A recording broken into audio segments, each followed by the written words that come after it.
Welcome back everybody to another episode of Retro Revival, where we try and bring classic games back to life. In today's episode, I'll show you how to get the FPS classic Quake II to run on modern hardware with native widescreen, original soundtrack, and modern controls without hurting the original aesthetic.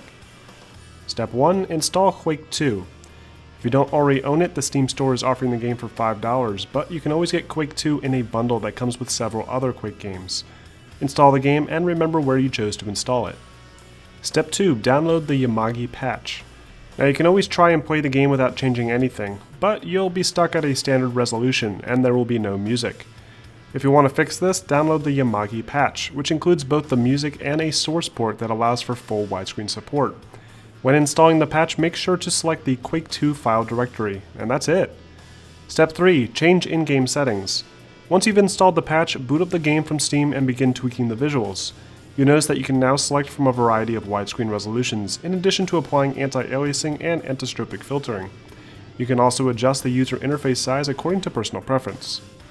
Step 4. Change the controls. Now the first thing you'll notice when you launch the campaign is that you'll likely be stuck in place looking around. That's because the keys are mapped like they were back in the 90s, with arrow keys for movement. Unless you like this old style of movement, press F4 and tweak the controls to a more modern control scheme. And really that's it. Now the game should run perfectly at a native resolution and a more modern control scheme with the original CD soundtrack. Now let's just summarize those steps again. Step 1. Install Quake II. Step 2. Download the Amagi patch. Step 3. Change the in-game video settings. Step 4. Change the game's controls.